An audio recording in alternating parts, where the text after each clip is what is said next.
নমস্কার, আমি রুমা। খাবার খেলা চ্যানেলে আপনাদের সবাইকে স্বাগত। আজ আমি রান্না করব চিতল মাছের মোঠা। তার জন্য চিতল মাছ কাটা ছাড়িয়ে রেখেছি। আর এখানে আদা, কাঁচা লঙ্কা, রসুনের পেস্ট, আলু সেদ্ধ, হলুদ গুঁড়ো, নুন, জিরে ধনের গুঁড়ো আর গরম মশলার গুঁড়ো। এবার মাছের মধ্যে আলুটা দিয়ে দিলাম, গুঁড়ো মশলাটাও দিয়ে দিলাম, পরিমাণ মতো নুনও দিয়ে দিলাম, আদা, কাঁচা লঙ্কা, রসুনের পেস্ট দিয়ে দিলাম। এগুলো মেখে এখন গরম জলে সেদ্ধ করতে বসিয়ে দেব মুঠো মুঠো করে। তারপর ওগুলোকে পিস পিস করে কেটে ভেজে নিব। এবার এদিকে গ্রেভির জন্য তেল বসিয়ে দিয়েছি। এখানে ফোড়নে দিয়ে দিলাম শুকনো লঙ্কা, তেজপাতা, গোটা এলাচ আর গোটা জিরে।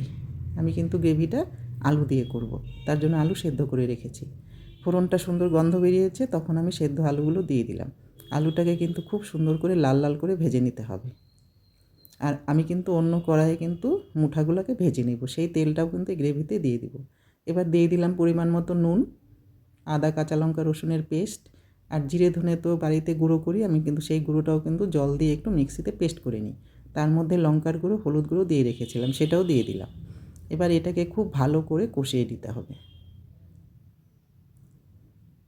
আর গ্রেভির জন্য কিন্তু আমি গরম জল বসিয়ে রেখেছি, যেটা ঝোলের জন্য দেব। সামান্য একটু জল দিয়ে আবারও একটু কষিয়ে নেব। আর এই রান্নাটা করতে কিন্তু একটু সময়ের দরকার। এদিকে মুঠাগুলো ভাজা বসিয়ে দিয়েছি, ভাজা হয়ে গেল।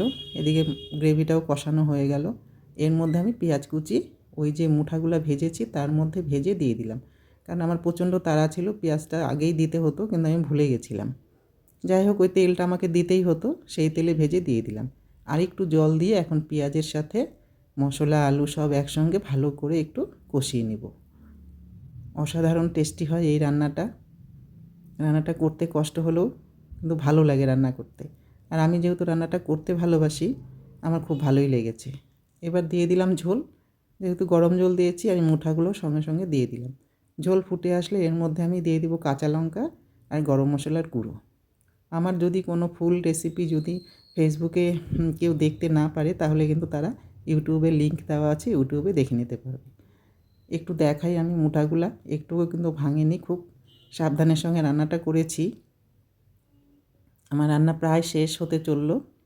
তো বন্ধুরা দেখে বলবেন কেমন হয়েছে। যদি ভালো লাগে লাইক, কমেন্ট আর একটা শেয়ার করে দেবেন। আপনারা আমার পাশে থাকবেন। কথা হবে পরের ভিডিওতে।